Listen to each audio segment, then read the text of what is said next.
These two teams first met in 1916.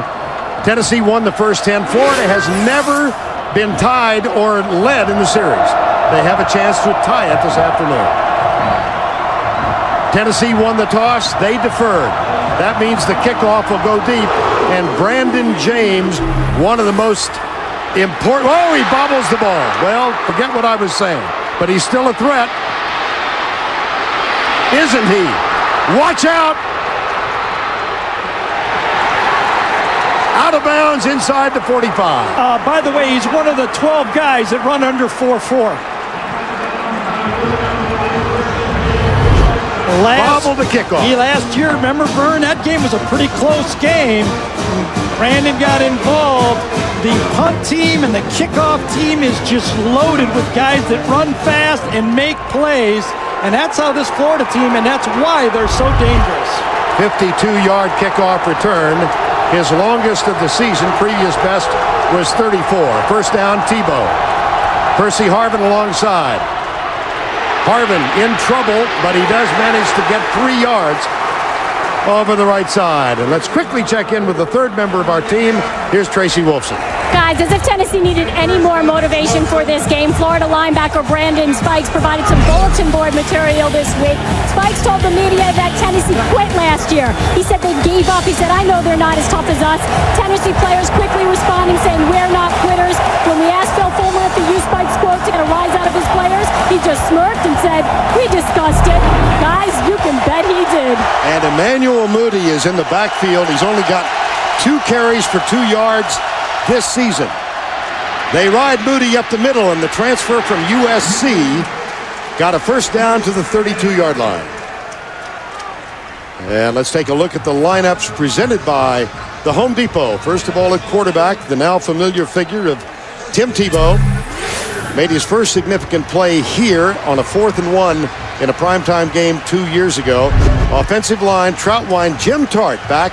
Marquise Pouncey, his twin Mike, and Watkins at right tackle. Murphy, Harvin, and Cooper are the wideouts. Keyston Moore, the running back, and Hernandez, the tight end. But Moody started the game, and he is still in there. Number 21 gets the handoff again. Did not play in the win over Miami, and he gets back-to-back carries in this one. You can see Florida is employing 2 tight ends early in this football game. You can see the importance Urban Meyer has put on running the football with this spread offense.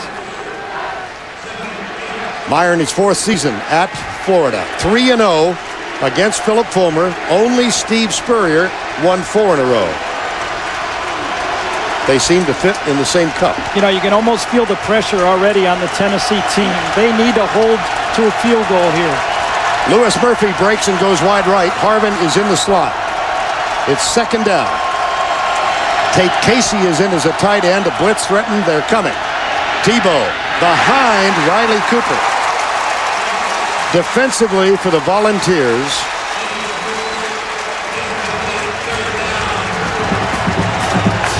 Defensively for the... I thought I said that.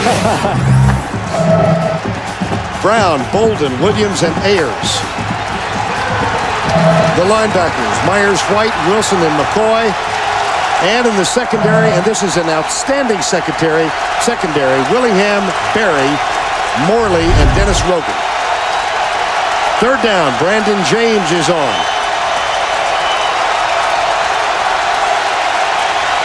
Blitz coming from the corner. Tebow shovel pass.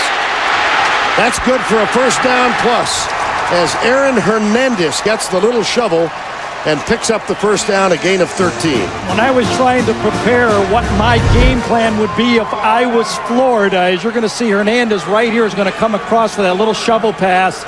I thought they would try a lot of quick passes early. Get the ball out of Tebow's hands by design and try to figure out the blitz packages for Tennessee. So don't wait for the rush, kind of anticipate it. Percy Harvin, off-season heel surgery, pronounced himself this week 100% for the first time since he was in the 10th grade. They faked the reverse. Tebow's caught for a loss at the corner. He had Harvin on the end around. And a flag has been dropped near the 18-yard line.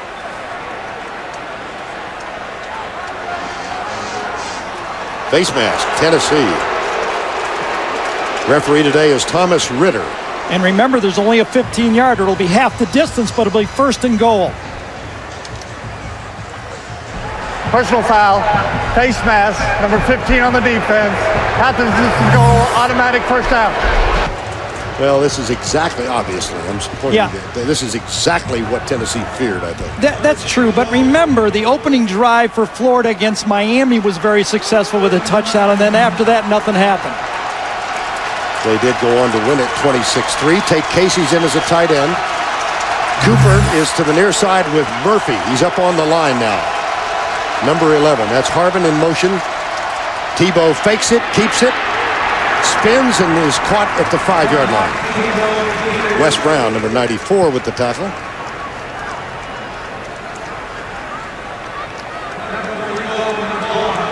Talk a little bit more about this Emmanuel Moody. Transfer from Southern Cal, sat out last week. And he's still getting used to the spread offense, Vern. You talked to the coaches for Florida, but it was interesting. The first time they ran him, they moved the tight end into a fullback spot and just basically ran an I formation isolation play, something he was used to.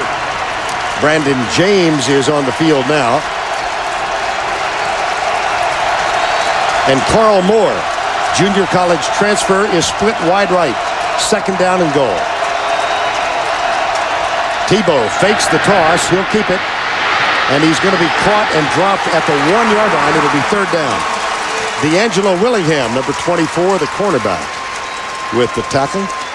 Thought Rico McCoy also was in there, the linebacker. But, again, it's fake counter, fake pitch, and then Tebow running up there. And you know what happens here is Tebow is not running like he ran as a fullback 2 years ago here, but he can't. He's the quarterback of the team.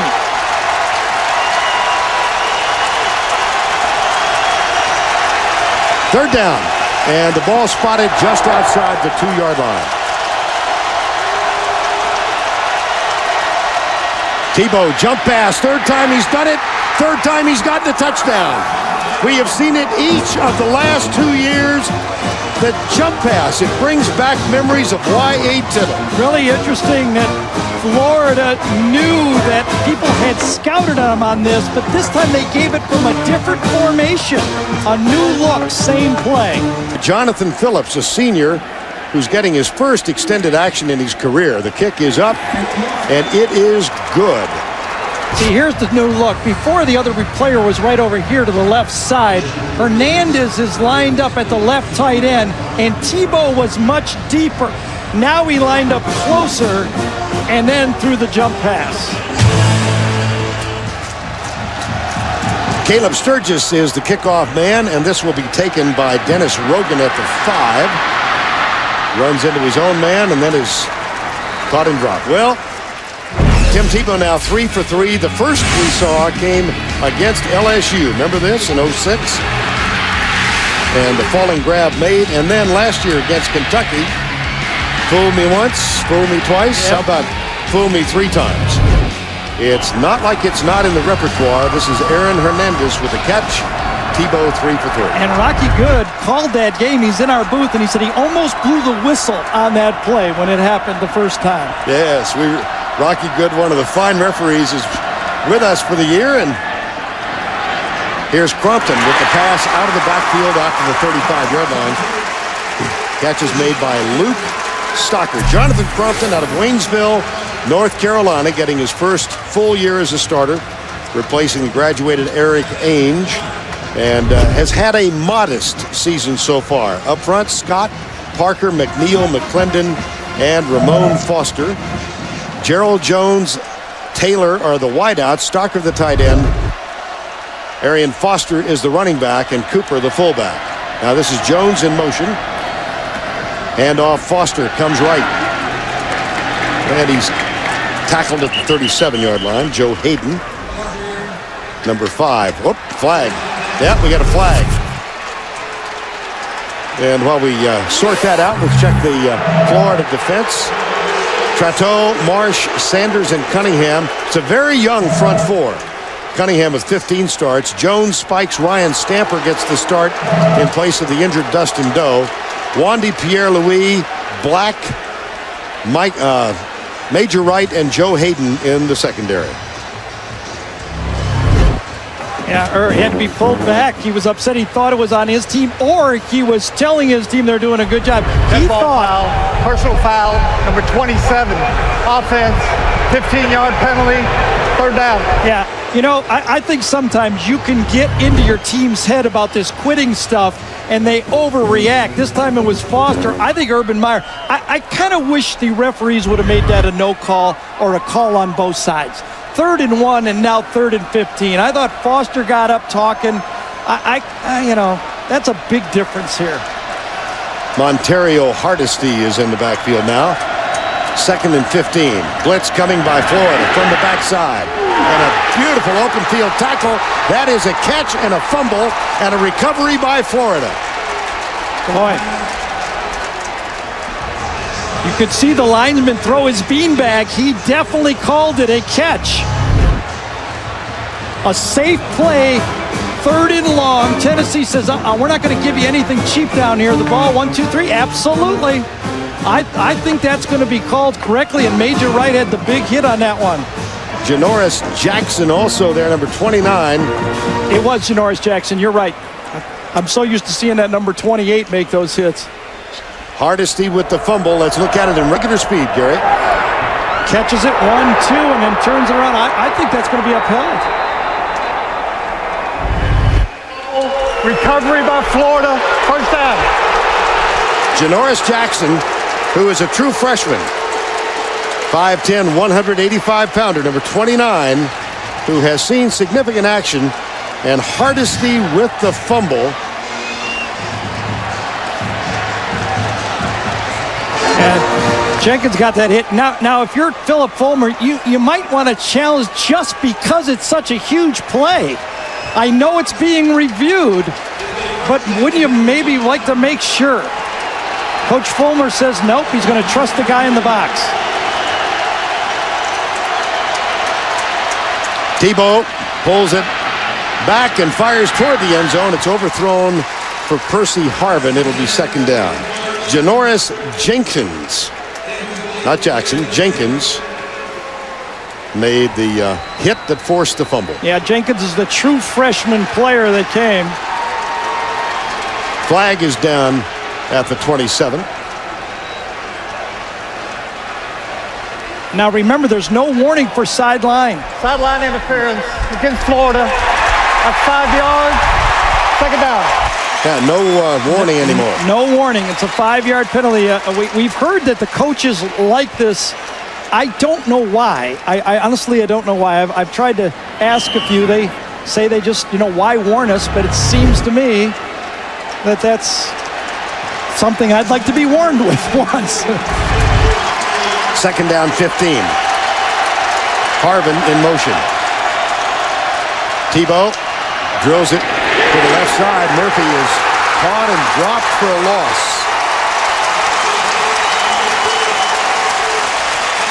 Brent Vinson, number 13, who started 10 games as a defensive back last year, sat out the first game this year, academic reasons, and has now worked his way back into the rotation. He has, and he's an athlete, played wide receiver, as you said, when he began his career for Tennessee, but that's pretty simple.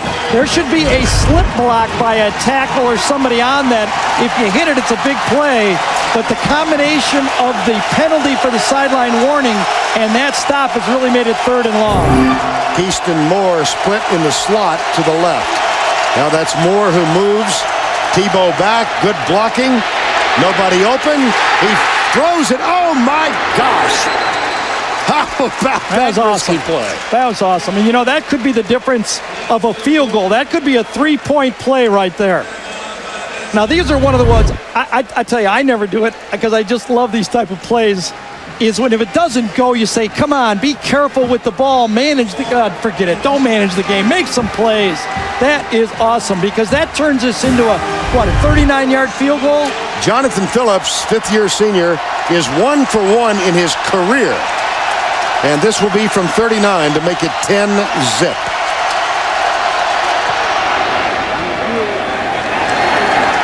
Phillips now 2 for 2 in his final season at Florida. Florida leads at 10-zip. Turns out Vern Carson was pretty accurate with his portrayal of USC and against Ohio State, wasn't he, when he talked all that? Yes. Pretty right on. Here's the kick. Rogan grabs it a yard deep. He will bring it back onto the field, and he pays the price. He is cut down at the 17-yard line. Will Hill made the tackle. Freshman from West Orange, New Jersey, number 10. Will the Thrill. Yeah. Will. I just can't resist it. I don't. Vern, I thought that maybe Tennessee early in this game would try to pull a Georgia against Florida. They've had sand kicked in their face, and they might try to say, we're not going to take this anymore. But the quick kickoff return and now the turnover, it's thrown them out of their game again. This is Arian Foster, who gets into the secondary of Florida. And guess what? Yes. A 7-yard, 8-yard, 9-yard run? 9-yard. Wow. Longest run in 2 years and 1 quarter by Tennessee. Yeah, when I watched the tape of the UCLA-Tennessee game, I really felt that Tennessee gave up on the run too quickly. I thought they felt they had that game and they could kind of do some things. UCLA admirably came back, obviously. But I think Tennessee's best when they run the ball and play action pass and bootleg with Compton. On second and short, handoff. Foster goes left, and we'll have enough for the first down out near the 33-yard line. Jonathan Crompton, 1 start prior to this season, and he's been a little inconsistent, Gary. Yeah, I think so. What I think they've come to realize about Jonathan is he has a big arm. Even this pass, that's a pretty good pass that gets picked off. But he's got to learn still to play quarterback. He's not seeing the whole field and all of the different secondaries and what they're trying to do to him, so they're going to limit him. They're going to trade play-action passes and throw deep balls, I predict.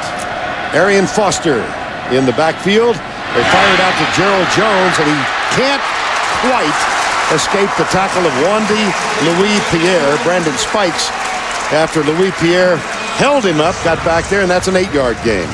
Well, there really is the guy. Tennessee will tell you, anybody you talk to around the Tennessee program, this is the guy, Gerald Jones. If this offense is going to be what they want it to be, Jones is going to have to be the playmaker. He's the one guy, I hate to say it, but it's true, that is like the Florida guys. Mm-hmm. Doesn't have quite the speed, though, right? Well, he's pretty fat. I think he's the 4.4 range. Okay. Look at that play. Oh, wow.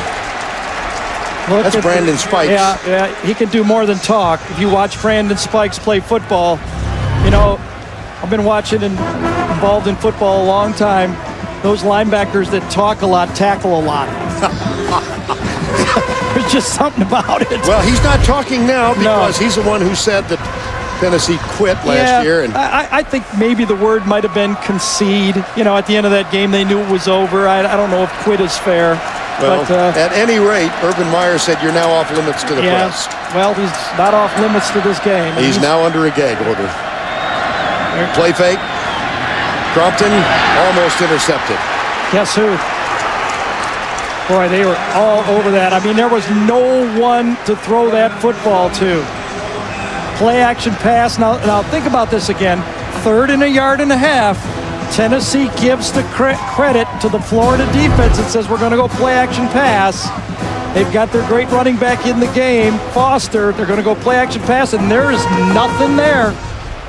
And that ball just knocked down and had no chance to complete at that time. And now Brandon James is joined deep. 2-man back. James, top of the screen. And the punter, Chad Cunningham, has not had a quick start to the season. He's already had 1 blocked and returned for a touchdown. That at UCLA. This is nice, high, and deep.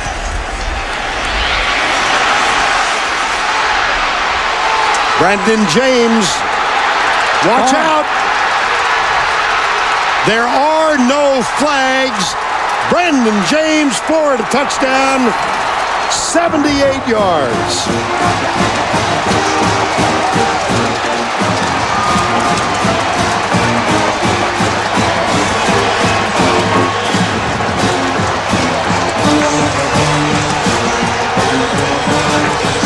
The athletic players, the difference between right now, just watching it, of the Florida players and the Tennessee players is just like you're watching a game in 2007. It looks exactly the same.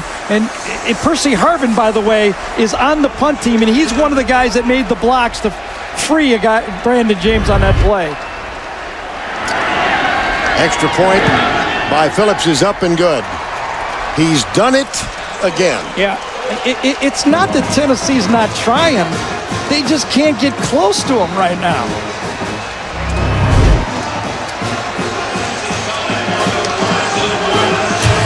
Earlier this season, James returned one 74 yards. This one 78. That's Philip Fulmer. The kickoff return, now a punt return. Now, Urban Meyer has predicted that his punt return team will be dynamic all year. He's got athletes. You know, when you have Percy Harvin on your punt team, and they've got the other guys out there too. You know, I mean, it's just not Harvin. They got receivers all over. Demps is out there. Rainey's out there. They've got probably 6 guys that run 4-3-4-4. Caleb Sturgis with the kickoff. And this is going to be taken by Rogan. Comes right out across the 25.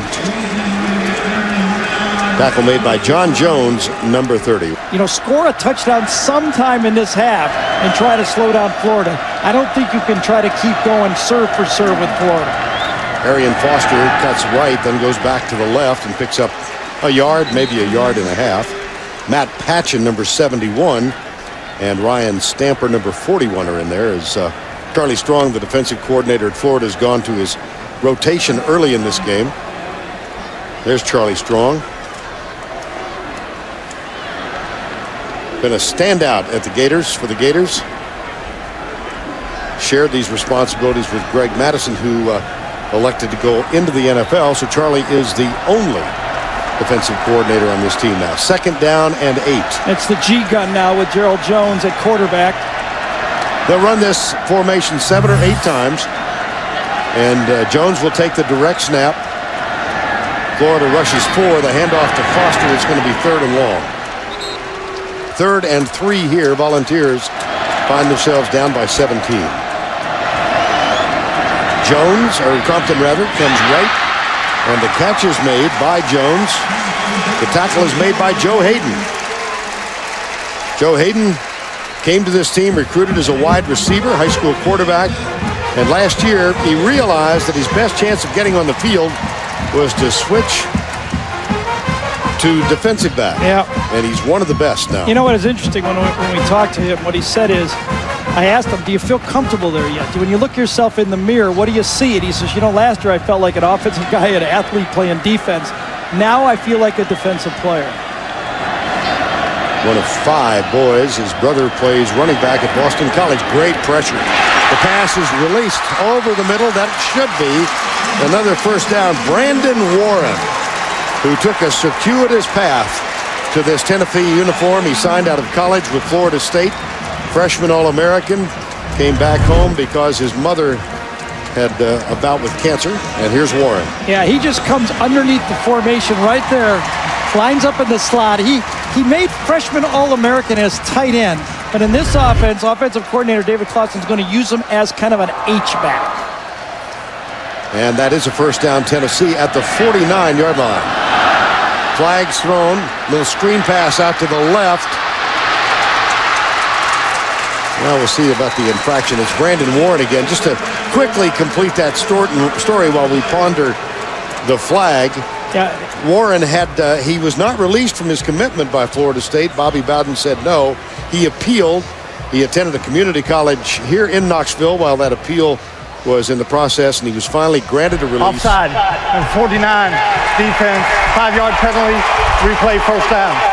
And so, a week ago, he made his long-awaited appearance on the field, and they expect big things out of him. Yeah, you know, when you watch him in practice, he is very smooth. He's very comfortable with the ball in the air and running under the ball and grabbing it. So he can be a weapon, another weapon for this Tennessee offense. There's Foster. Tries to get outside. And can't. You talk to coaches about this this Florida defense. Kind of reminds you of the old Miami defenses. Right. they kind of corner you in because their defensive backs have such speed on the running plays. They almost get 10 hats there. I mean, they're just right there right away. I think the way you got to go at them is you got to attack their corners. We talked to coordinator Clausen from Tennessee. He says, we're not going to beat this team with 3- and 4-yard runs. It just won't happen.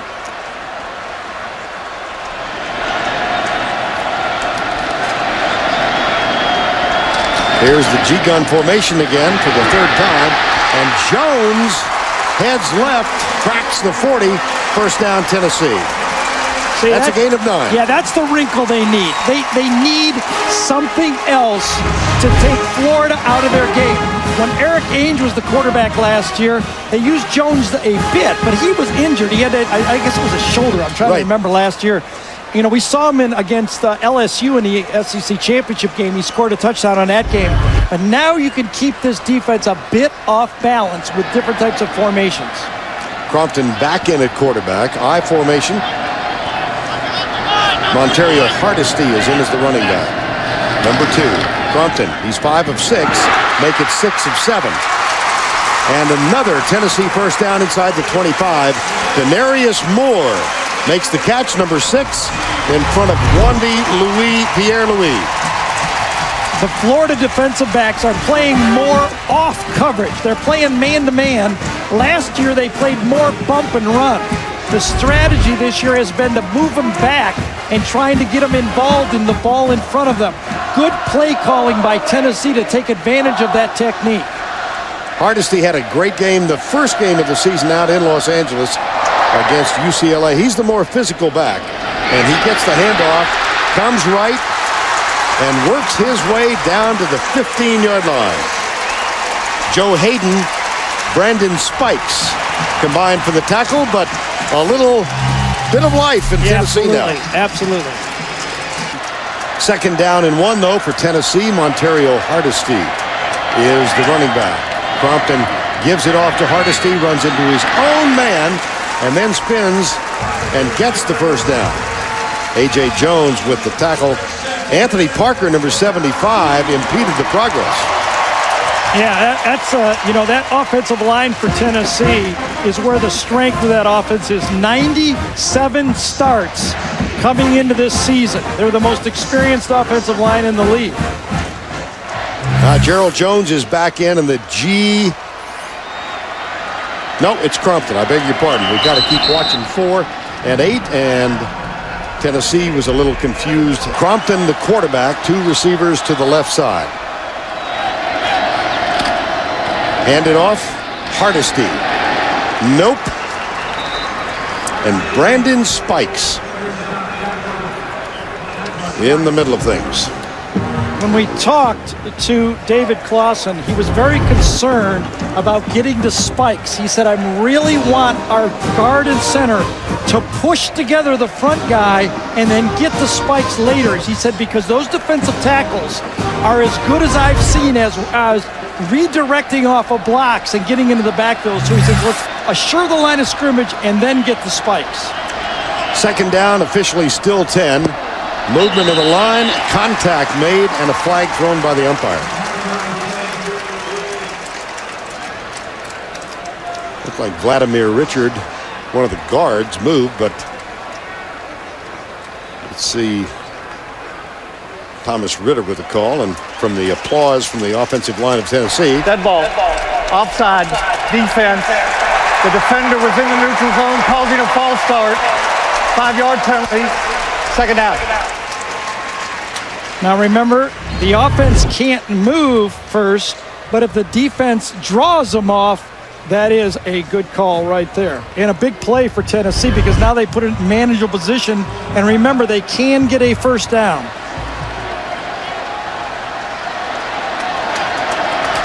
Toss. Foster goes right and runs right into a couple of Gators. The first of whom was Joe Hayden, the second of whom was A.J. Jones. Justin Tratto did such a good job that time, number 94, the defensive end. He refused to get hooked on the play and turned it back inside so everybody else could make the play. Tratto, we saw him last year, very young player. He's put on weight now, probably put on 15 to 20 pounds. and now he's a legitimate defensive end. 3rd down 5. Volunteers attempting to get on the board. They trail by 17. Blitz, Florida. Crumpton across the middle. Caught short of the 1st down. Well, no, wait a minute. He may have gotten it with that effort. He did. That's the tight end, Luke Stocker. And by struggling and refusing to give up after the tackle was first made, he might have given Tennessee a 1st and goal. Yeah, and they think he's going to be a really good player despite what happened last week. There he is right there. Middle of the field is open. Throw him a 2-yard pass and let the big guy take it for a 1st down. That's how you play football. Stocker had 2 or 3 drops last week, but the coach is all set. He is going to be an outstanding tight end for us. Now, Philip Fulmer went out of his way in our conversation yesterday to point out that Stocker had lost no stock despite his 3 drops. 1st and goal, Volunteers. Berna, I wonder who Tennessee will go with here. Foster, who's had all those troubles. Remember those fumbles he's had? Right. Or will they go with Hardesty, who seems to be a better downhill runner? It's going to be Foster. Foster fumbled at the 6 against UCLA. Like it or not, he has gotten that reputation, and he doesn't like it. Foster, left side. Yard or 2. Well, everyone who bleeds orange here remembers the fumble at the 6 against UCLA, but in 05 against South Carolina, he fumbled, and the Vols lost by 1. In the Outback Bowl, another fumble, and the Vols lost by 10. And then this season, they were going in to make it 21-7, and Arian Foster had the misfortune of the fumble in. He was wearing number 30 in that game as a tribute to his teammate David Holbert. Crumpton is the quarterback. This is the 14th play of this drive. It is Foster at tailback. Fumble. That was not Foster. My. Crumpton. And Florida has recovered. Foster's got to say, what am I, jinxed or something? Last year, Eric Ainge hands it off to him left-handed. This time, Jonathan Crumpton, I think he hit the fullback. Yes. I think he hit Kevin Cooper on the hip.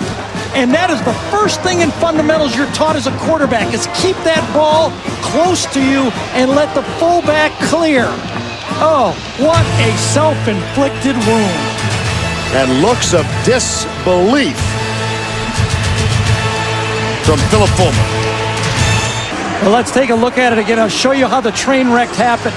The guard pulled a little slow, and the fullback, Kevin Cooper, did the wrong assignment. When he goes and pulls out, he kind of runs into the blocking guard and actually gets into Crumpton's way. That was the train wreck. And so, after 8 minutes and 6 seconds, nothing. And now Florida has it. Tebow in the end zone. He'll keep it, and he gets maybe a yard. And I just can't imagine, Gary, the degree of exasperation for Philip Fulmer and this entire volunteer group. 8 minutes, 14 plays, Zippola. It's hard to really, I've been in a lot of these things on the losing end like this. There's an air of negativity about the team when you go into the game, and then you play right into it. And then you start to say, maybe everybody's right here, and it just starts snowballing down like here. Hill and Tennessee has to get this arrested very quickly. Agreed. Well, 2nd down now, and Tebow again is in the end zone. He has it, goes left, and he's out near the 10, short of the 10, and it'll be 3rd down. Dennis Rogan with the first contact. See, now, normally I think Florida and Dan Mullen, their offensive coordinator, spends time thinking about managing the hits on Tebow. Okay, we got to last the whole year and all that stuff. But this is Tennessee, and this is one of their toughest road games on the schedule. I think they're going to sacrifice as many hits as they need for Tebow to win the game, and I agree with them 100%. This isn't UAB. This is Tennessee. Tennessee defeated UAB here, and timeout is called by Tim Tebow as the play clock winding down.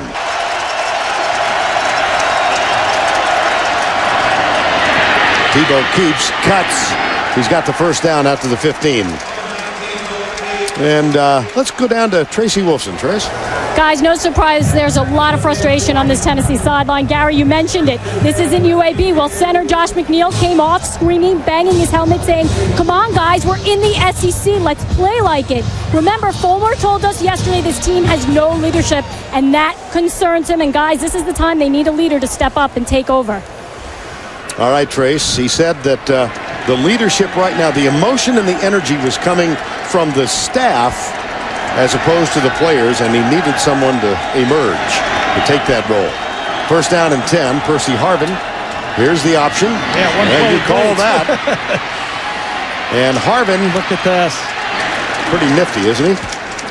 Dennis Rogan with the tackle. Ben Martin was second there. Florida leads 17-0. Harvin still on the field. Here's the corner blitz. There's the option to Harvin. And he is keel-hauled as he gets up near the 30-yard line, but that's going to be another first down. 9-yard gain. Walter Fisher with the tackle. Watch how disciplined Aaron Hernandez is, number 81 on this option play. He's lined up right here. He's going to pass the first guy. Now, most guys say, all right, I'm going to block him. He goes, that's the quarterback's guy. Runs right by him. Tebow makes the pitch and makes the play. That is discipline. That is hard to do. Great job, Aaron Hernandez. Harvin is out. Emmanuel Moody in as the running back. There's a flag in the backfield. Tebow keeps up to the 40-yard line.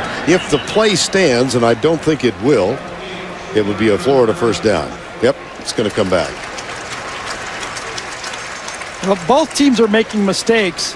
Florida is making these itsy-bitsy little ones, and Tennessee's making these gigantic mistakes. Who's winning? 17-0. Illegal shift on the offense. Two players moving and did not get set for 1 second. 5-yard penalty. First down. Well, one of the two was Emmanuel Moody, the Southern Cal transfer. Sat out last year, a young man from Coppell, Texas. Seemed to be taking his lack of playing time so far this year in stride. Didn't seem to be upset. Urban Meyer, despite the spread, is kind of an old school coach. You got to earn your time. Here's the option. Nothing there. No, not at all. Great job defensively for the Volunteers, and Alex Wilson, number 35, playing middle linebacker at 5'10", 225. Nice job. Excuse me, Vern. We talked about Hernandez. Now, watch Aaron Myers-White. He's just outside of your picture on this one, bottom of the screen. He comes up. Let's stop it right there. See, he takes the pitch man, and he lets the next guy take the quarterback. That's assignment football on defense. Both teams, when you're running option football, the offense has an assignment. You can't deviate. And the defense, Adams-White, he doesn't even go and try to tackle Tebow. He goes for the pitch man. Great See defense. The number, excuse me, Gary. Yep. 6 for 15 on the ground. Here's a dead ball infraction. Keyston Moore. I think Urban called a timeout, did he not? Well, there's a flag down as well. Let's see. Yes, I think Urban beat it. Prior to the snap, there was a timeout called by Florida. That is their second charge timeout. There is no foul for an illegal shift. Timeout occurred before the snap.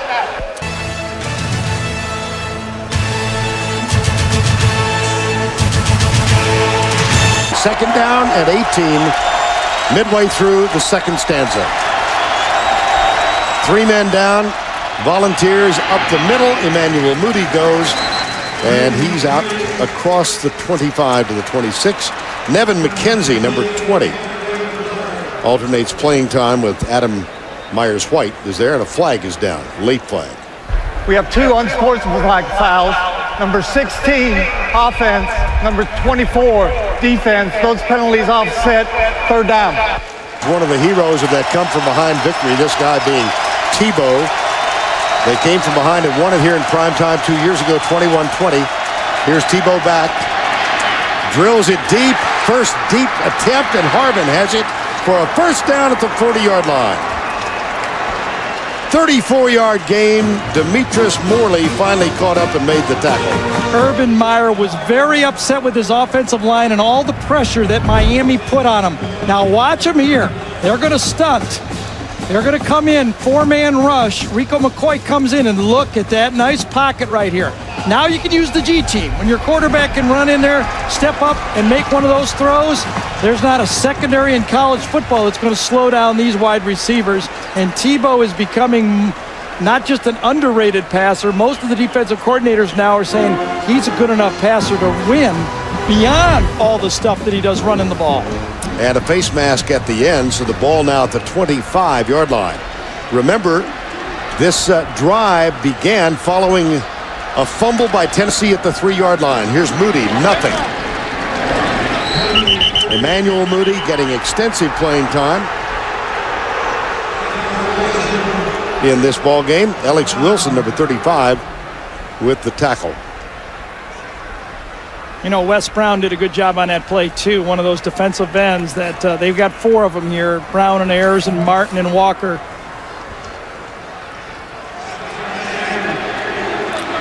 Percy Harvin back on the field. He's in the slot to the left. I think he's a tail. Is he a tailback? You're right. That's James out there. Yes. Here's Harvin. Percy Harvin telling the media in Florida he's 100%. He had heel surgery in North Carolina back in April. It had bothered him, and the heel was initially it was a tendonitis, they thought, right? Yeah. And led to knee problems and hip problems, and finally had the surgery, and he said he's feeling better than he has since he was in the 10th grade. Can you imagine the coaches that faced him last year now find out that he's 100%? Yes. Oh, really? 3rd and 3. Keyston Moore is the running back now. That's Aaron Hernandez, who sets up to the left side. Lead blocker, Tebow back. Under some pressure, goes in the corner.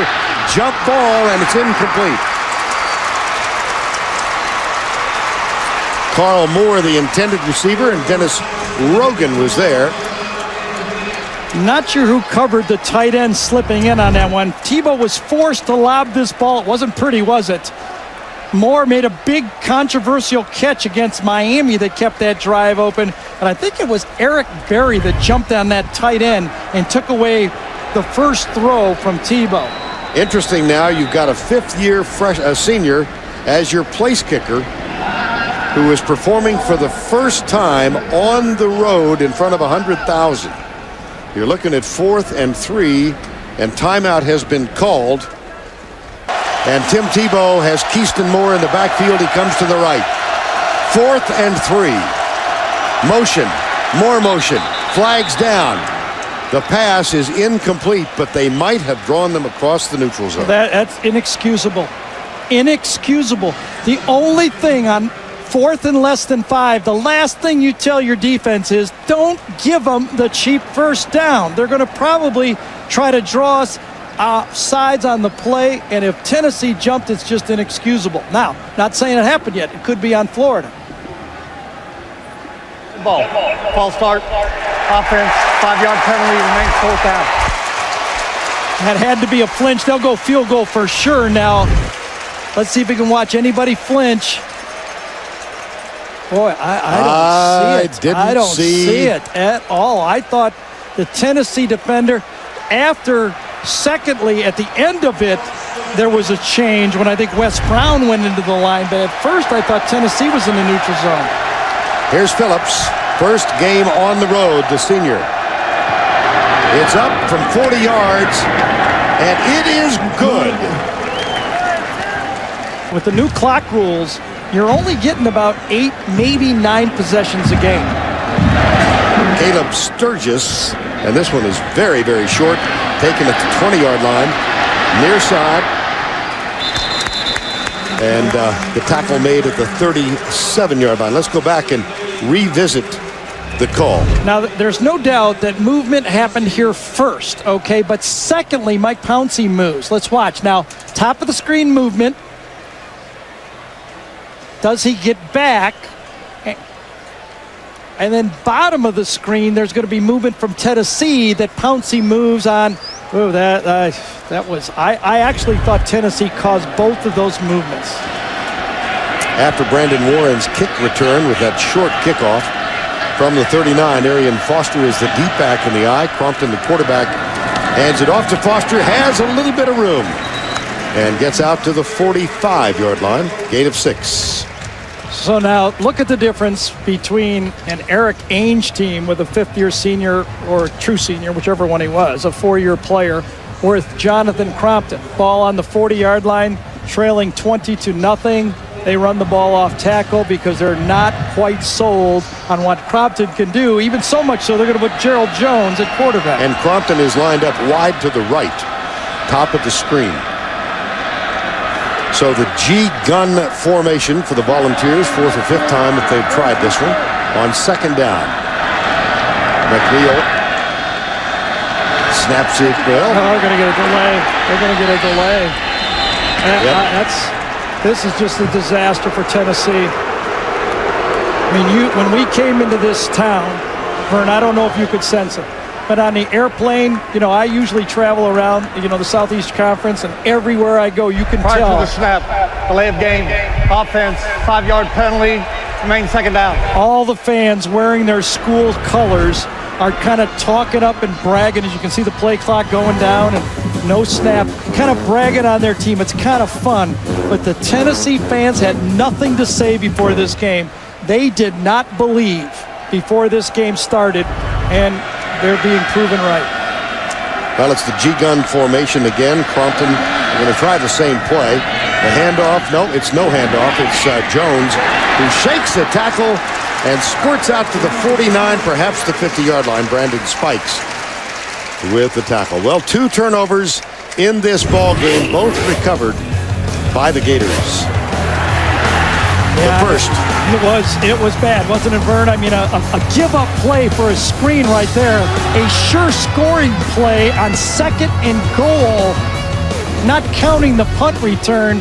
It's just a disaster. Now remember, Tennessee's got the ball here to end the half with plenty of time, and they get it to start the half.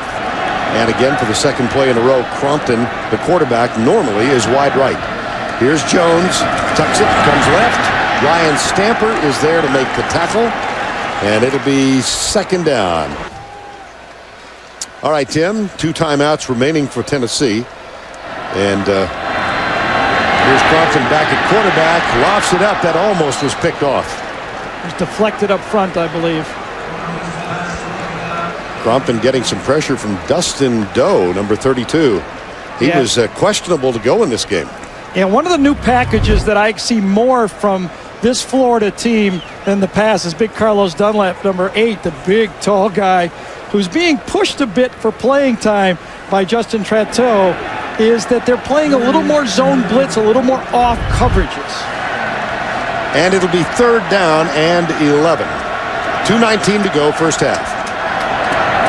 Hardesty and Foster back with Crompton. Right side, incomplete. Flag count. Might have a face mask. Had to be. Looked like Major Wright, number 21, might have grabbed Lucas Taylor with the mask. And all he had to do was be patient. Well, if they call that pass interference. Now, I thought that ball zipped by before he grabbed him. Nothing you can do about it. It's unreviewable. Pass interference, number 21, defense. The ball would be placed in the spot of the foul, first down. Now, let's go left side of your screen. Major Wright is chasing. Ball goes by, his left arm's not on there, and the ball's past him, and then he jumps on him. Now, the official came from the Tennessee bench. You know he heard it over there when he made that call. Here's Crompton. Pass is complete at the 45. And the receiver down to the 43. It's Arian Foster out of the backfield, and Joe Hayden makes the tackle. Hurry up offense now for the Volunteers. We're under 2 minutes to go in the first half. 1:55 of the clock running. Again, Foster and Hardesty on either side of Crompton. 5-man rush. They go deep. They've got a man, but it's picked off. Joe Hayden with the interception. He goes left, and he's got some blocking help. Down the sidelines, out of bounds. Plenty of time for the Florida Gators. There is a flag 12 men on the downfield. Florida had 12 men on the field. Florida had 12 men on the field.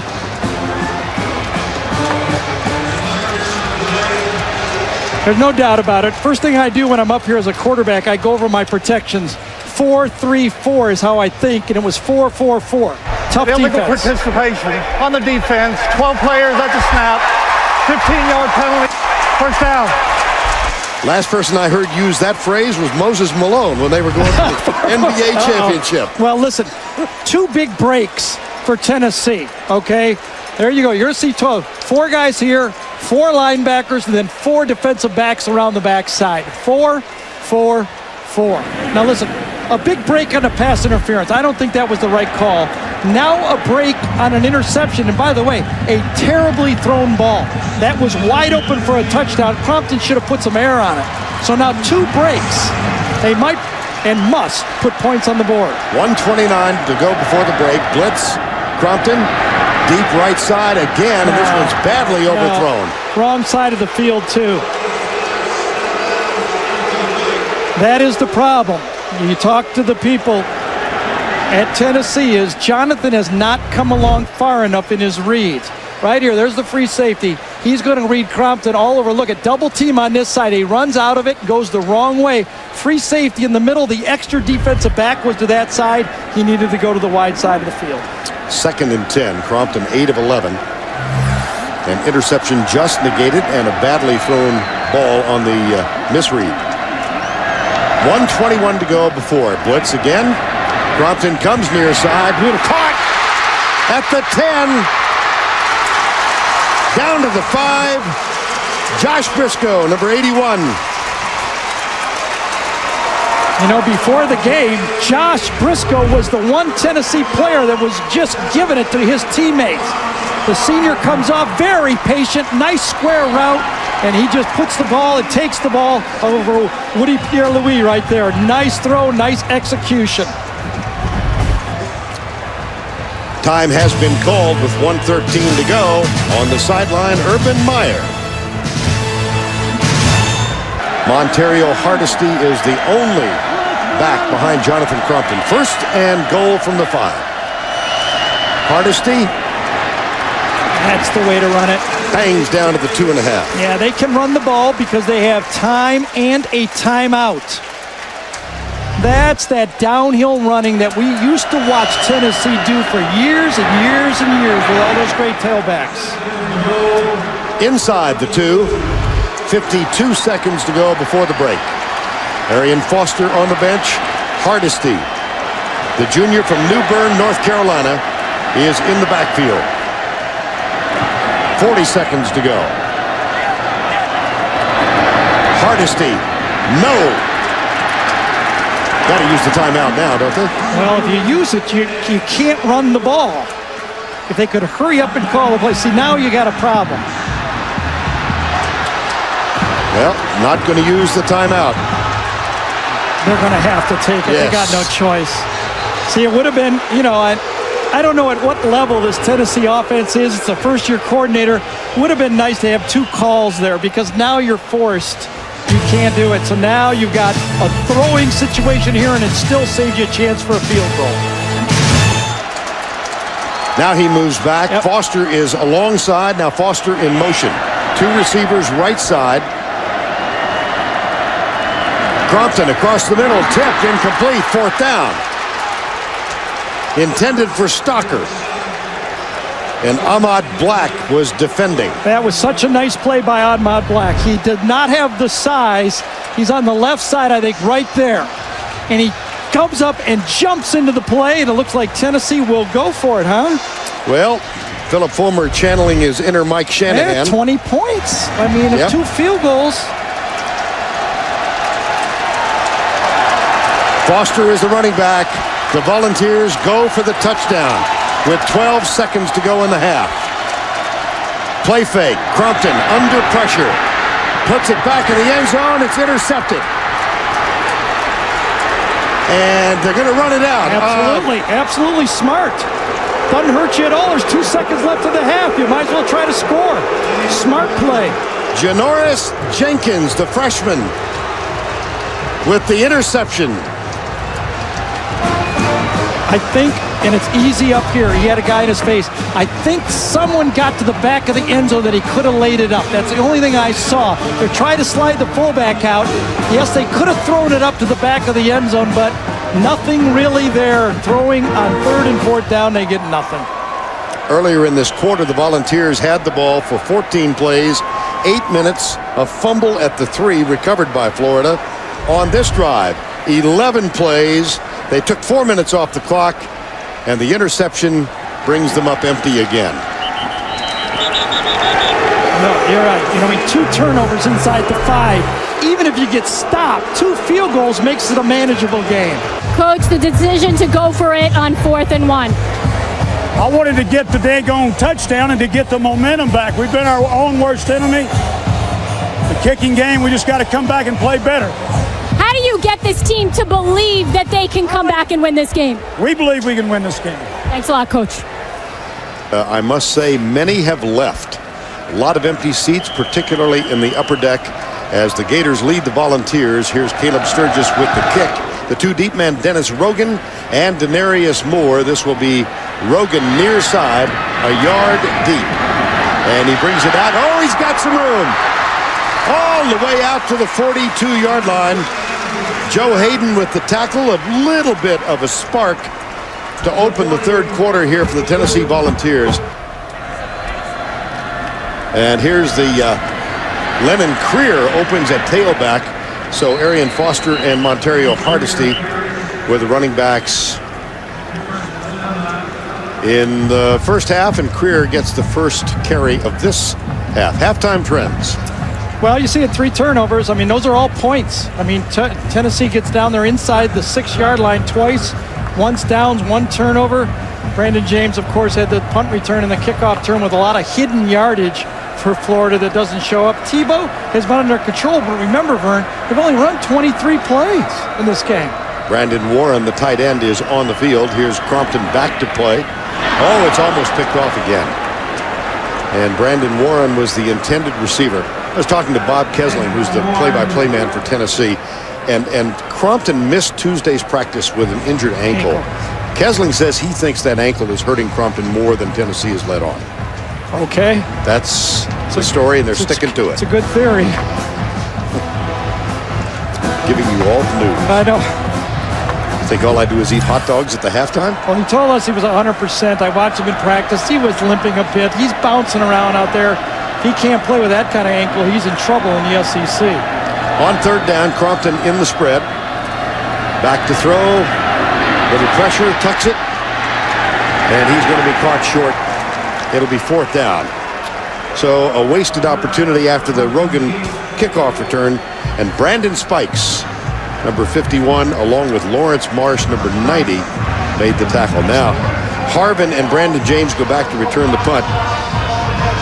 James already with a 78-yard punt return when they played here 2 years ago. He was a freshman. They were walking out of the tunnel, and Urban Meyer told us, I hadn't made up my mind who was going to return the punts in the game, 18-year-old. And Brandon James came out and immediately began doing the Gator chomp. And Urban Meyer said, you're my punt returner. He had one of 90 yards in that game that was brought back because of a penalty. This, fair catch taken at the 8. I really like the 2 returners back when a team is trying to pooch, because you're going to catch the ball in the air and keep that ball from going inside your 5. 2 guys don't have to run for it. 1 guy does. And that last series, when the timeout was taken by Tennessee, not taking the 3 points, you gotta put points on the board, I think. Tebow too high. Is that a lateral? No, it's an incomplete pass. Intended for Harvin. Adam Myers-White is out there. Boy, really modest numbers for Tim Tebow in this game. Yeah, I know, but the big point is he only had 23 plays because of the punt return for the touchdown and long drives for Tennessee. See, here's what I'm saying is the game has changed a little bit because of the new clock rules. You're only going to get the ball 4, maybe 5 times a half. So you got to put points on the board when you have the ball. You just don't have that many opportunities.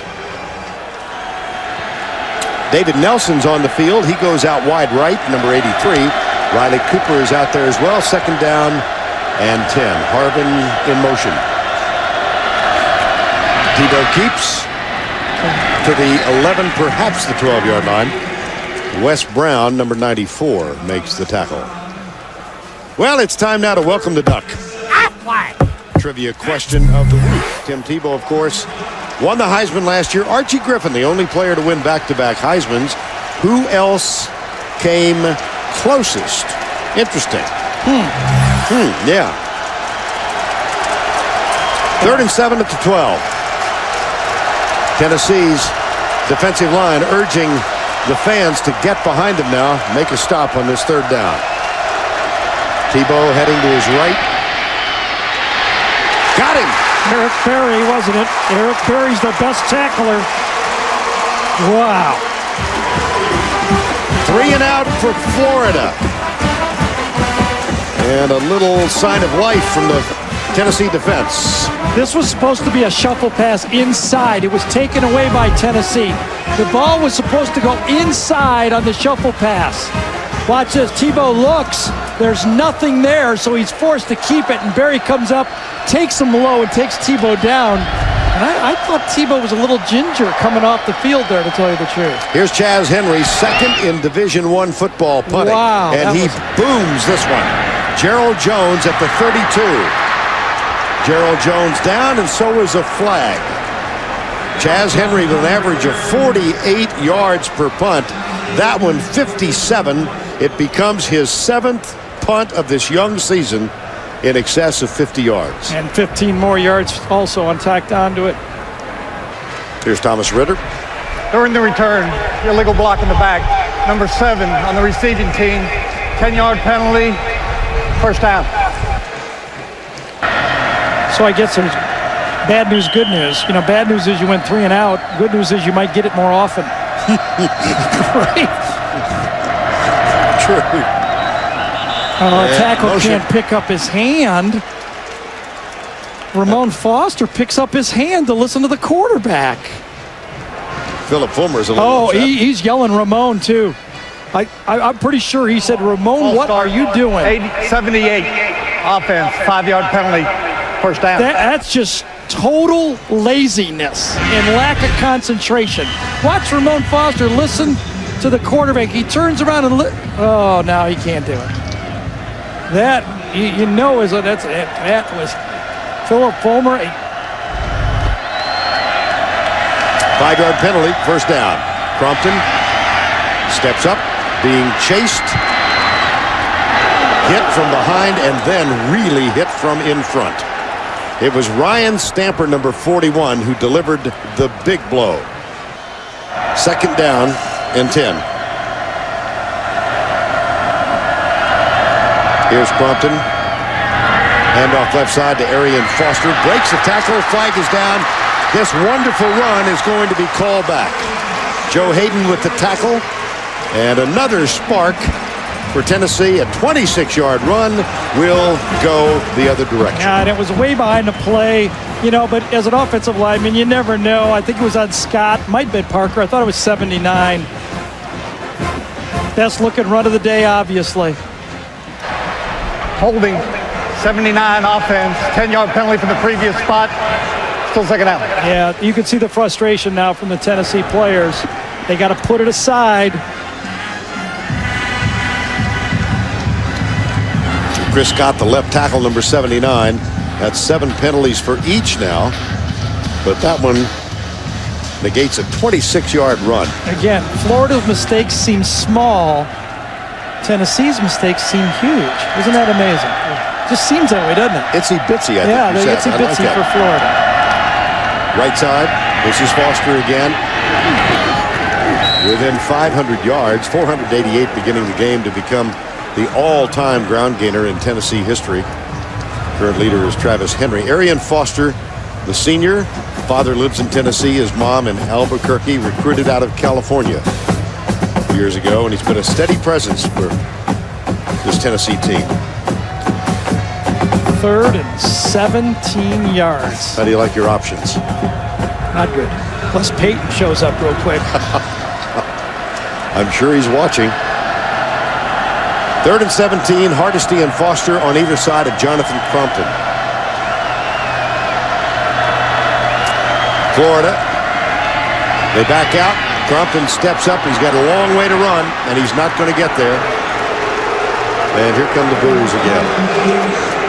Carlos Dunlap makes the tackle here, number 8. Self-inflicted wounds, and that's what it looks like right now. It's what I saw kind of coming here. The Tennessee fans just had no heart for this game. They just didn't believe. Small little indication, but you talked about on the airplane coming in. Last night we were at a very popular dining spot here in Knoxville, and a fervent fan tried to get the crowd going with the VOLS cheer. That's right. And nobody joined him. He was almost yelling by himself.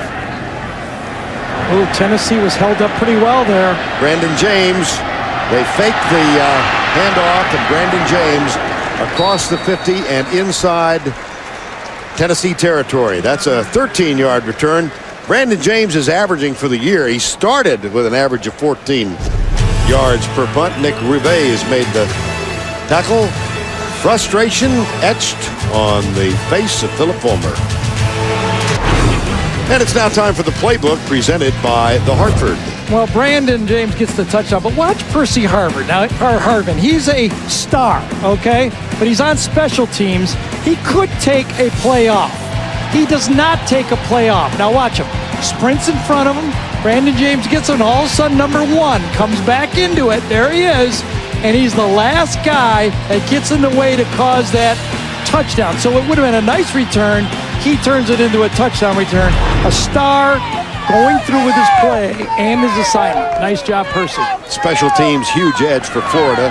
6th possession for the Gators now, and 3 of the 6 have started in Tennessee territory because of long returns. Here's Tebow coming left, fires it out. It's caught by Riley Cooper, who's wearing number 11 this year. He was number 86 last year. Cooper, the junior from Clearwater. That number was worn by Jarrett Faison, who elected to transfer, so it became available this year, and Riley Cooper grabbed it. Excuse me, Vern, when is Florida going to go deep? They haven't done it yet. No. I mean, it's just almost like a ticking time bomb here. They're going to do it pretty soon. Out of the spread. Handoff Moody. Gets a block. Gets another block from Murphy downfield. And he's picked up a first down. Eric Berry with the tackle, and D'Angelo Willingham, number 24, was second. This is the best cut I've seen from a Florida running back in 2 years. Watch Moody read it, jump to the outside, and make the play. That's what running backs have to do. It's not going to be pretty. You've got to find space and then accelerate it to it. That made Florida fans feel really good right there. Moody as advertised on that one. Emmanuel Moody, as we said, from Coppell, Texas, began his career at USC, transferred, sat out last year. And he gets the handoff up the middle. And let's concentrate again on Tim Tebow and answer the, cue the duck. Cue the duck. Trivia question of the week. Archie Griffin, the only player to win back-to-back Heismans. Who else came closest? The answer, Billy Sims, finished second in 79 after he won it in 78. Charles White won that one. How about the whole list? Look at all these guys who won it as juniors or sophomore. Blanchard, Doak Walker, Janowitz, Staubach, Archie Griffin, Ty Detmer, Jason White, and Matt Leinart. And, of course, all of them were juniors. Tebow, the first sophomore ever. Comes left. Oh, boy, nice open field tackle by Eric Berry. All right, Tim, thank you. It's 3rd down and 1. Tebow keeps it, cuts, first down at the 20-yard line. That'll be a first down and 10. For more on Tim, away from the field, let's go down to Tracy Wilson. That's right. We'll talk about Tim Tebow outside the huddle, his future profession, a doctor. Nobody did perform circumcisions this summer while on a mission trip in the Philippines. His favorite movie, Braveheart, appropriate for him. A health, not his guilty pleasure, ice cream. His favorite artist, his buddy Kenny Chesney, who's actually a Tennessee fan. They have a bet on this game, and let's just say if Tennessee wins, Tebow has to sing Rocky Top. I don't want to hear that, Trace. I do not want to hear it. First down and 10. Tebow hands it off to Harvin up the middle, and Harvin hit up high and knocked down. Just one other note about the Tebow family is parents, Bob and Pam, are here from the Jacksonville area. 2 brothers and a sister are here. He's got a sister, Christy, and her husband, Billy, who are missionaries in Bangladesh. And there's the Tebow family with the sun hat. And because of modern technology, of which you're very aware. Yeah, I talked about that. They might be watching the game on Slingbox. Yeah, they're watching it in Bangladesh. It's amazing. Very early in the morning, isn't it, though? Yeah, and look at this, what this spread is doing. With Tebow, there's not a lot of guys like him controlling the clock with the running game. 3 down with their hands on the ground. Here's Tebow. It'll be 3rd down at the 15-yard line. See, and Urban Meyer knows, not with the shorter game clock now, only 4 possessions each for a team. A field goal right here kind of puts this game away. And if you kind of look down the schedule for Florida, this is the one game, talent-wise, might be the biggest challenge for them on the road. Of course, you can lose any game on the road. Ole Miss is good. There's a lot of good teams, obviously. But this is the game when you look at their schedule, you go, well, if they get by Tennessee, everybody else at home. So much has been made of Georgia's schedule, and their preseason ranking is number 1. And I think you'd agree that Florida has the much easier road to the SEC championship. That ball thrown to the end zone. Touchdown! Percy Harvin. 15 yards. Oh, you made me snort. Here's Jonathan Phillips. Remember in those horror movies that the monster always starts out, they're scary, but they're not smart. And then they start to learn, okay? They start to learn, they become worse. He's starting to learn. He reads it. Man. He knows it. 3 guys on 3 guys. He says, all I got to do is back off here. Man to man, why don't I throw to Harvin? Be hard to cover Harvin, wouldn't it? Uh-oh. He's learning. Don LaFontaine, who was the voice of all those movie trailers, just passed away about a month ago. I think you've got another career. No. Yep. It's coming. What do you notice there? I don't see anybody in blue. No, you're right, because the blue's still there. Last year, but twice this decade, they've lost 3 at home. Once was when they went 5-6, worst record in Philip Fulmer's 17-year tenure here. Here's Rogan again, another nice kick return. Not to the 36-yard line. A comeback of Herculean proportions. 27-0 right now. No indication that the Volunteers have the wherewithal to get back in this thing. Here's Lucas Taylor, right side, the catch from Crompton. Other thing about Urban Meyer and his career, they had an open date last week. They opened with Hawaii, convincing win. They opened with the win against Miami. In his career as a head coach, when he's had an open date, whether it's regular season or bowl games, he comes into this one with a 24-3 career record.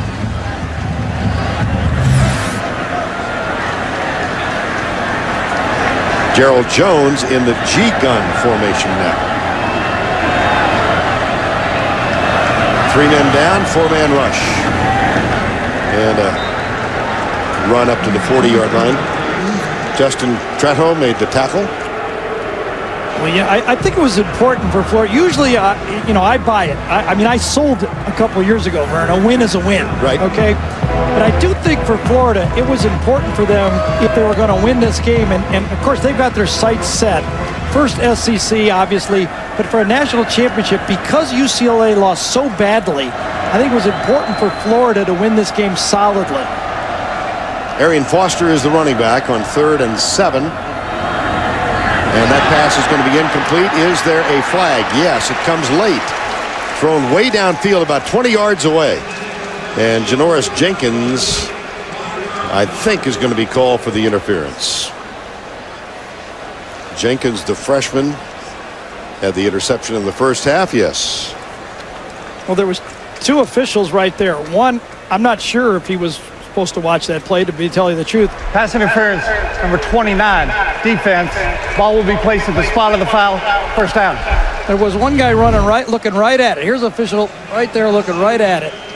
And then the one in the back judge actually calls the play. Probably pretty good call. Had his hands on him. On first down, Crompton play fake. Goes deep. He's got Taylor open. And Lucas Taylor makes the catch at the 32-yard line. Major Wright and Jacques Rickerson got there. That's a gain of 22.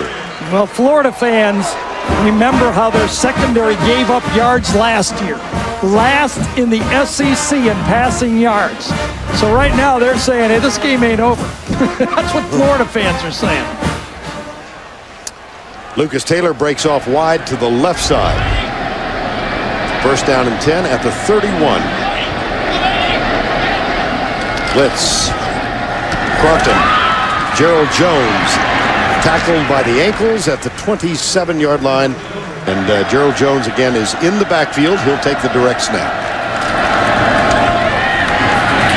Jones in trouble.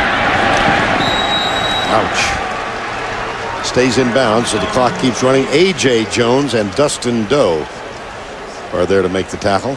See, the G-gun's okay as a changeup, but Florida's not buying that guy's going to throw the ball. Right. So now they're playing the run every time. They're playing the read option. You know, if you're going to run that spread, yes, you got to be able to have a running quarterback. I buy that, but you better be able to throw.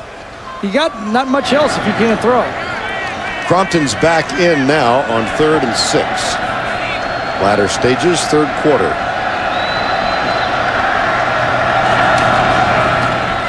Looks Good left, tucks it. protection. He'll run it Yep. to the 5th. Oh, my. Joe Hayden met Crompton up high. Crompton held on to the ball, and he got the first down. 12-yard gain. Yeah, there might be a penalty on the end of this one, too. Boy, Jonathan, you got to learn to dodge that guy. He got up in Major Wright's face, but he got up in the face of the wrong guy. Look at that, Joe Hayden.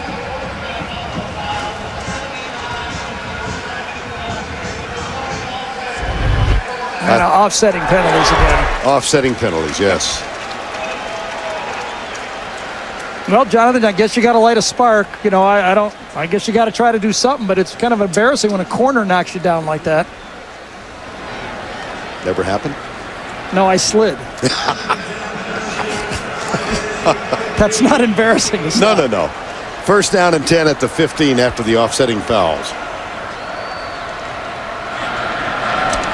Play fake, Crompton. Incomplete, intended for Brandon Warren. Number 1. It'll be second down and 10.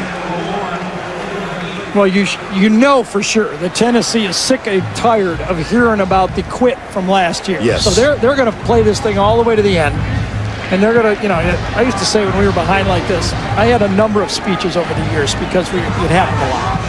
But so just remember, we all got to watch this thing. Do you want to review? Well, no, I just had a lot of them. You know, Okay. a lot of different ones that I could go to. That we're all going to watch this together. And let's not let each other down when we watch this on Sunday or Monday. Second down from the 15. Crompton, handoff Arian Foster going left. From Scott. Holding there. Yeah, looked like it. They didn't call it, but it looked like it. No hanky on the ground. Nope. Janoris Jenkins, number 29, has been a very active defender today. Kind of strung out. Let's watch the left side. Number 78, Ramon Foster. Let's see if he grabs. Oh, yeah, big time grab. I saw it from 150 yards away. Grabbed the shoulder. Foster should have been called. 3rd and 6. 27-0, final 30 seconds. Third quarter. Arian Foster is the running back. 3 men wide, 2 to the right. Crompton inside the 5. Touchdown. Yep. Luke Stocker, number 88. Remember, they got beat bad by Florida last year, and they made it to the SEC championship. Runs through linebacker Spikes, run through Hayden. Now, was his knee down? Are they going to bring this back? It will be reviewed, obviously. I think so. Was the knee down? There's the knee. Yeah, but then the ball goes. It's going to be about on the 1 yard line. Maybe, yep, 1 yard line right there. Okay, we'll take another look. Right there, knees down, ball's not, what, 1, maybe 3/4 yard line?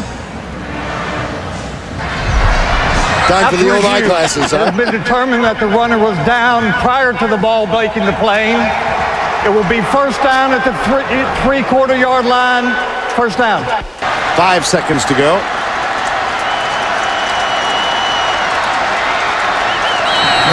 Nope. As we begin the final quarter, Vern Lundquist, Gary Danielson, and Tracy Wolfson. Will they sneak it? Yep, they will. Don't believe he got in. See, when you're behind this much, I mean, it's, you know, the sooner obviously you score.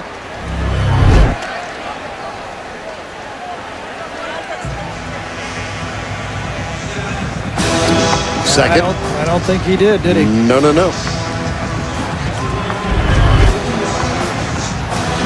look at this. They're down to the side of it, by the way, where all the bad memories are down here, too. All right, they're going to push this one in, aren't they? It's going to be sneak formation again, at least. Nothing. Second effort. Second effort, he got it. Yep. So Tennessee's on the board. Crompton, 1 yard, and it's 27-6. Yeah, they're probably going to go for 2, by the way. You got to play the 27-point game. You're not going to have that many possessions here. Good job by Crompton fighting in because initial surge did not put him in there. So Philip Fulmer says try for 2. Yeah, see, 8 times 3 is 24, and a field goal puts you to tie game. I mean, you got to play the numbers. Now, if you don't make it, I can make an argument the other way, obviously. That's why you're paid so high. Well,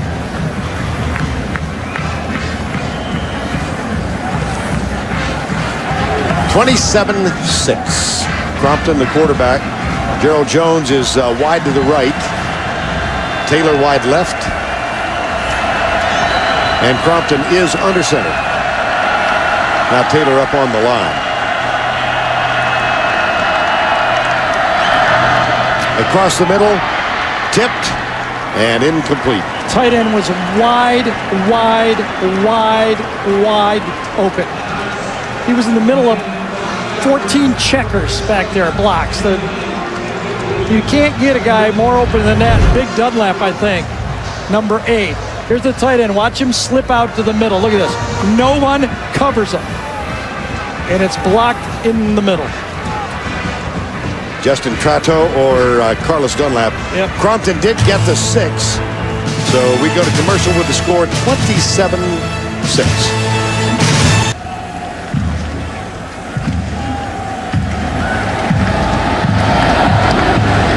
Very short.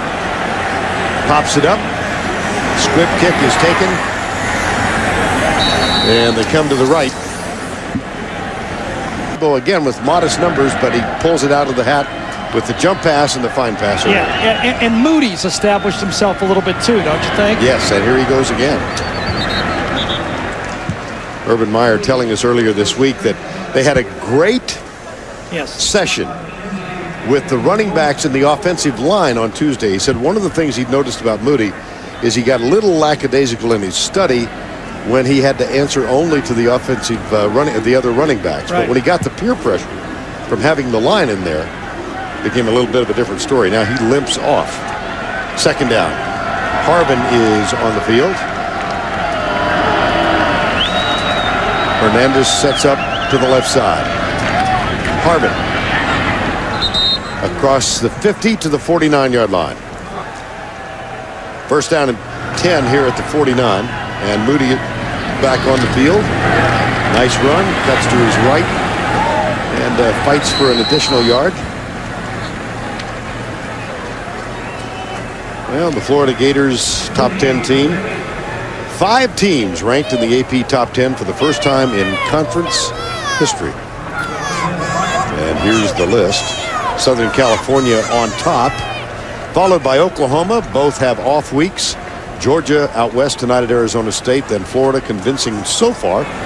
Missouri won today, LSU at Auburn tonight, and then down Alabama defeated Arkansas 49-14.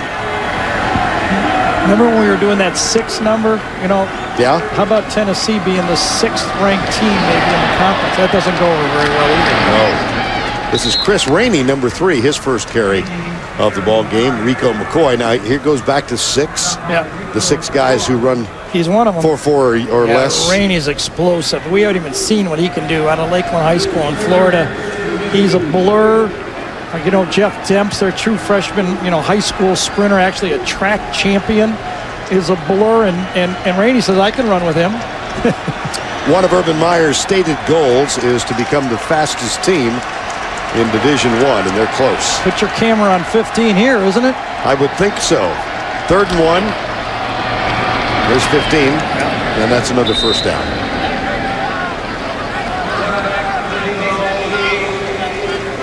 The Meyer mantra, take back the swamp. Well, they're now 21-1 in Gainesville. Dominate the Big 3. They've got a combined 8-1 record against Tennessee, Georgia, and Florida State, and then fast. Yeah. And, he comes from, that tree, the Lou Holtz tree. And you can't argue with it. That kicking game is so important, and play your best players on the punt team. It's a huge play. It's a 40-yard play. Every time there's punt, there's a 40-yard play one way. So if you put your best players out there, you can steal yardage. Here's the first thing that's gone wrong today, and Tebow, ever present. Yeah. He's talking to Dan Mullen, who's upstairs, the offensive coordinator, calls the plays for Urban.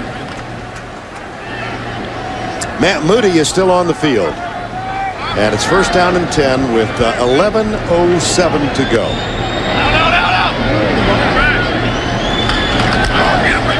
Tebow pulls it back. Goes deep in the end zone. There's a bump and a flag. That's pretty easy to tell. And for Riley Cooper, the touchdown maker down there. D'Angelo Willingham was halfway up his back. Stepped all over his feet, crawled up his back, and you can't really blame him. Would have been a touchdown if he didn't. That's what happens when you run the ball inside. All of a sudden, turn one of those fast guys Pass loose. interference, number 24, defense, 15 yards from the previous spot, automatic first down.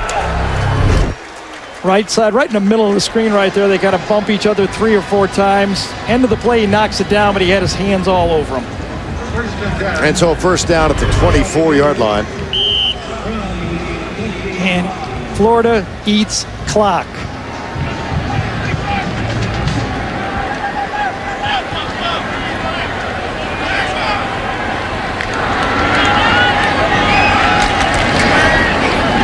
Tebow. Moody. You just can't have better news than Moody emerging and for Florida. We talked about Tennessee's offensive line having experience. All 5 starters return for Florida, including Troutwine, who did not start last year, but he was a starter in 06. Troutwine missed last year with an injury. Here's the pass. Unnecessary. Incomplete. Yeah. And a little jawing going on here at the 17-yard line. That's one of the Pouncey twins, Mike Pouncey, number 55. I think that DeMonte Bolden was blocked by 2 players to the outside, and they went through the whistle, and Bolden was a little upset. I think that's a pretty good play by Robert Ayers on Tebow, but I just don't know why. No need to force that ball. Florida has not turned over the ball this season. Right now, field goal is huge.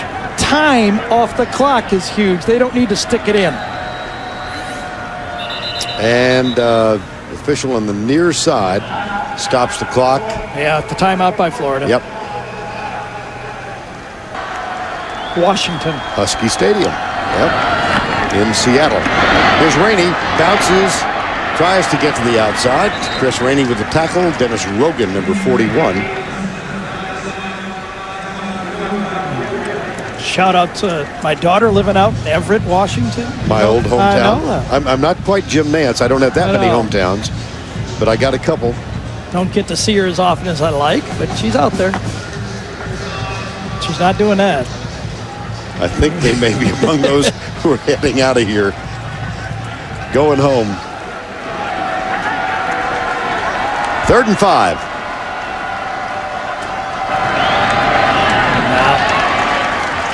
Harvin was the intended receiver, and it's incomplete. It'll be 4th down. And I expect we'll see Phillips. Rico McCoy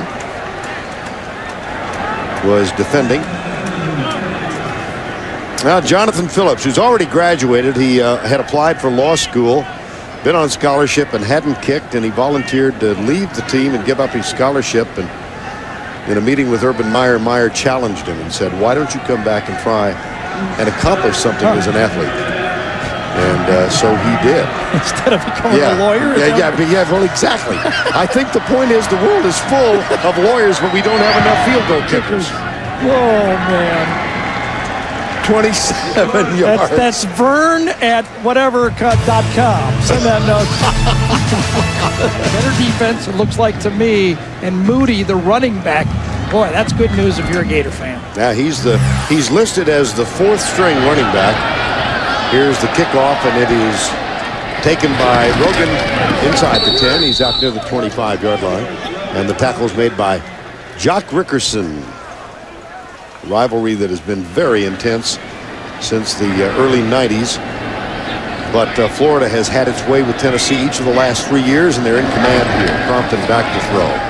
Across the middle, it's caught by Brandon Warren, number 1. He's down at the 28-yard line. You know, we've watched both of these games, right, Vern? Last year 59-20, this year 30-6. And you wonder where the talent difference is. I mean, last year Eric Age, kind of close to Tebow. I know Tebow was the Heisman Trophy winner, but I mean, this year it seems like a big difference at quarterback. The other big difference is the wide receiver position. This does not seem to match up as well.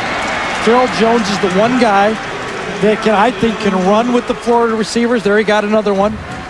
But, there's just not a lot of them. Beautiful run route. Perfect throw. Right now, Florida's sitting in that base defense, and Jonathan Crompton's very comfortable. He's got a big arm. He's got plenty of talent. Fires this one right side. Montario Hardesty has it out of bounds. And bring it back again. Yes, indeed. Holding. Boy, this, you can lose. People forgive that kind of stuff. Yeah, there you go.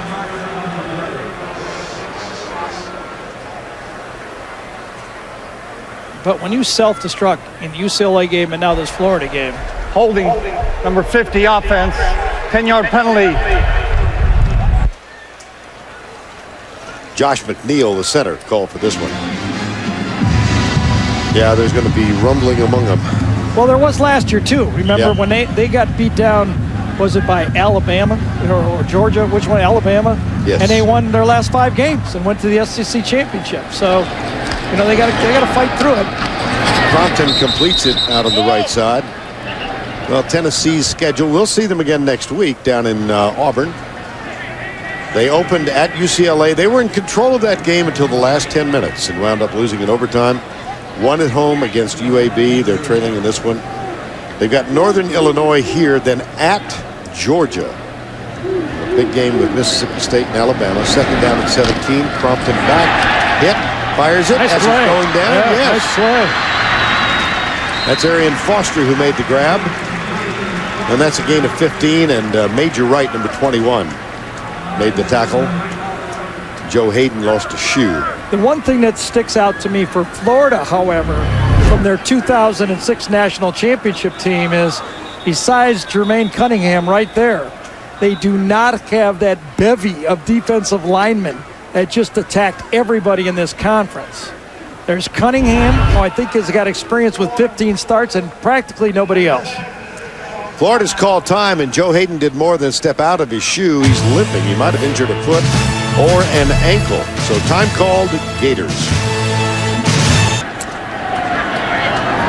2 running backs on either side of Crompton now on 3rd down and 2. Crompton back. Got a man. It's caught. No. Overs. Marky Anderson pulled it out. I think he did, Vern. I think you're right on. I think that was caught, and Anderson got it out of there. Let's look. Good throw by Jonathan Crompton. You can see his arm ability. Ball was, maybe at 6 inches behind, and then just basically ripped out. And Nice job by Anderson that time. At the 45 on 4th and 2. Tennessee will go for it. You know, looking at that schedule for Tennessee as we wait for it down here. Their next 2 games, at Auburn, at Georgia. You know, forget the one in between. Right. On 4th down, Crompton comes to his left, pulls it up. It's almost picked off. It'll go over on downs. That was Joe Hayden, whose ankle not as bad as it looked. He stays on the field. And on 4th down, the Gators are going to get it back. Going to be a tough week for Philip Fulmer. Now, either the Florida fans, again, very poorly thrown. Usually when you're running to the left and you're throwing to a player who's also going to your left, it's hard to throw behind him. And it really is. Now, will we see Tebow or will we see some of the backups? We will see Tebow at least on this series. If he runs the ball and gets hit, I may come down out of the booth or go into Dan Mullins. What do you think? Would it be justified? I think it would be. Okay. And I'd pay to watch the confrontation. 7:14 to go, the clock running, and the Gators will try and use as much of it as possible. Now Red Lobster presents today's Scholar Athlete. Adam Myers-White of the Tennessee Volunteers, a 3.1 grade point average. 3 straight SEC academic honor rolls. Red Lobster's commitment to the investment of our future is shown by donating $1,000 to the University of Tennessee's General Scholarship Fund. Chris Rainey is in the backfield with Tebow. And he's going to be even further in the backfield with Tebow now. Robert Ayers with the tackle. Yeah, see, Tennessee knows that Tebow's not going to run the ball. They're just ain't buying it, okay? So now you play the spreads a little easier when you don't have a running quarterback. Just ask Michigan. You know, the new clock rules, look at the difference now. We're at 101 plays. Last year in a normal game, you were close to 140 plays, roughly, okay? This is going to be a decline of almost 10 to 13% of plays over the whole season. That's good news for Florida, and I'll tell you why. 3rd and 10. Here's Tebow back to throw, gets a momentary good block, and it's caught for a first down at the 32-yard line. Yep. Lewis Murphy, number 9, in front of Brent Vincent, number 13. That's a gain of 20 on 3rd down and 10. Now, I think they still need some tweaking on these new rules. I think it's taking too many plays out of it. But if I was Florida, I'd be happy about it because the less total plays, the more times you can use Tebow. In essence, Florida has 1 less game this year than last year, so that's less hits for Tebow. He has a bigger impact on the game, or the season. Let's put it that way. A bigger impact on the season. Time has been called. Yeah, they might review that, huh?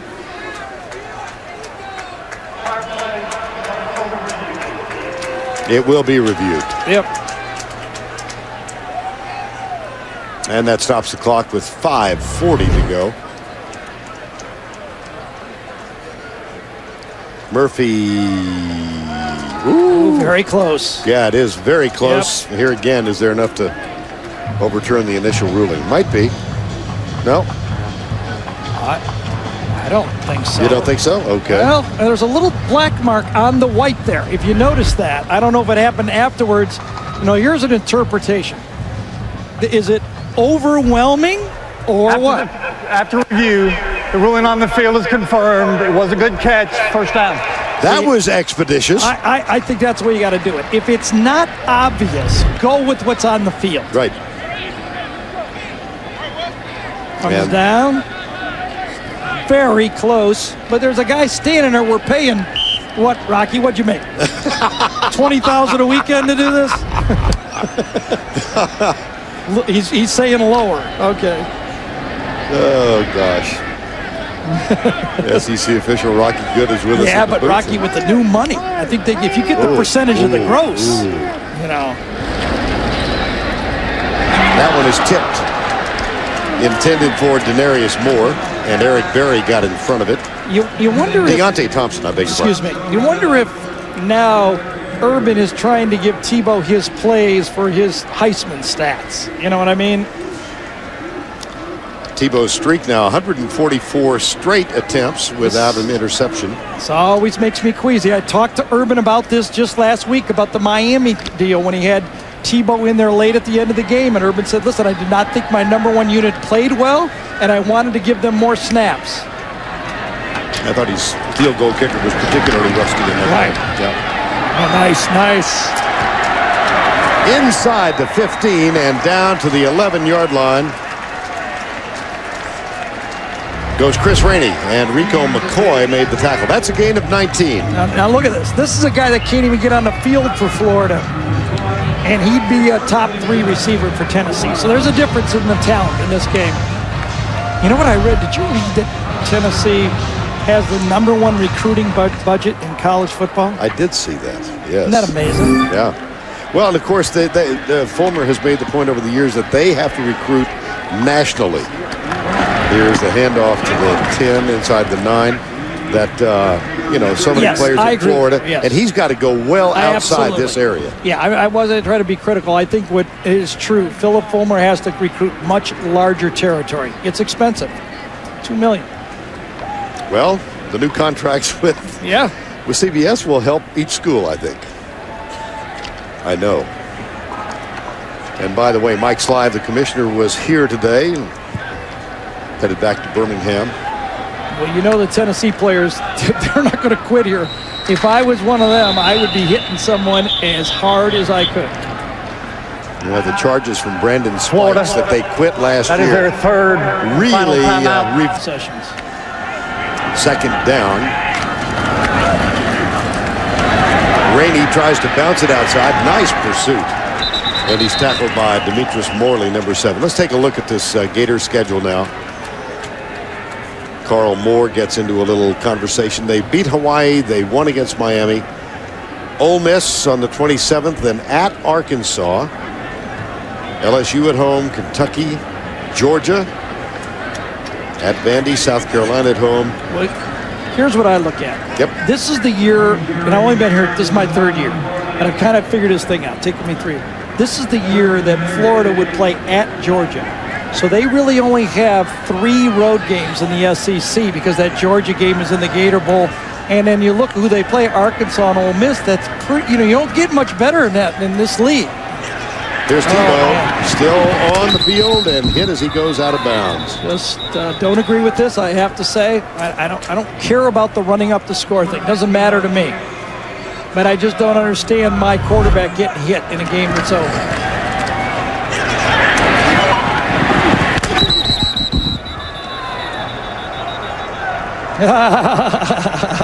I beg your pardon. I'm sorry. Are you okay? Man. I'm surprised he didn't stop for a picture there. 4th and 4. This is a tough one. Whether you kick a field goal or whether you go for it, you could be accused of running it up either way. Absolutely. But with 15 in the game,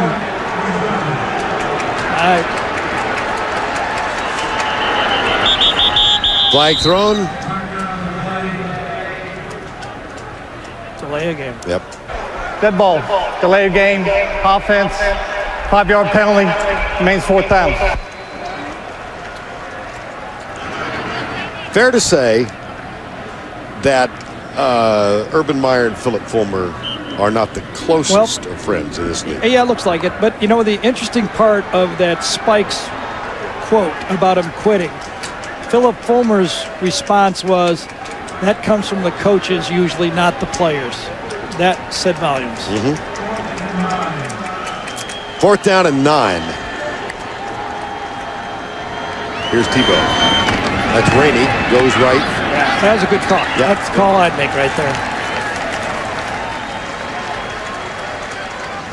He's no way, anyway, Tim Tebow gets the stats he had last year. Not even going to be close. But the offense might be more dominant than last year. Crompton hands it off to Arian Foster.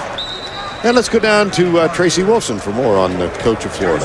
Guys, Urban Meyer says every game, if they execute his plan to win, they will come away with the victory. Well, let's take a look. Play great defense, check. No turnovers, check. Red zone success, check. Great kicking game. I'd say they executed pretty well today. Yep. Yeah, that's 4 checks. And that's so true. When you've got a good players and you do the basics, then you win. Crompton back again. That one caught by Hardesty, and he's out to the 17-yard line. Appears he will be short of the first down, and it will be... well, the whistle blew and the ball came out. Yep.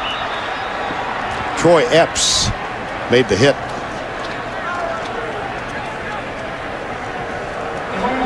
So where does Tennessee go from here? Well, you know, we somewhat counted them out last year. Remember that after that game, most people who saw that 59-point game by Florida said, where will Tennessee go? They came and played in the SEC championship.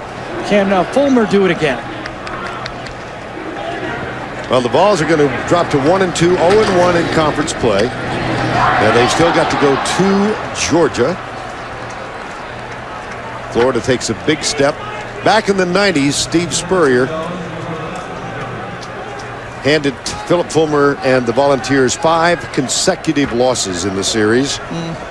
And Urban Meyer's going to become the first coach for the Gators since then to win 4 in a row against Philip Fulmer. You know what's tough for Philip Fulmer, Vern, is I don't know, nothing disparaging about anybody. I don't know if Tennessee beats Ole Miss or Vanderbilt or anybody today. They let alone Florida. That's how badly they played in this football game.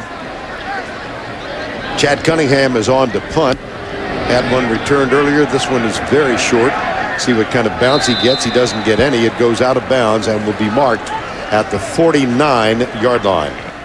And they're going into the victory formation, so he will take the knee.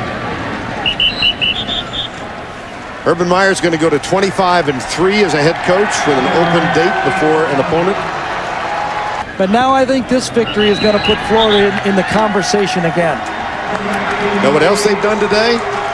No turnovers. 3 straight games. 3 straight.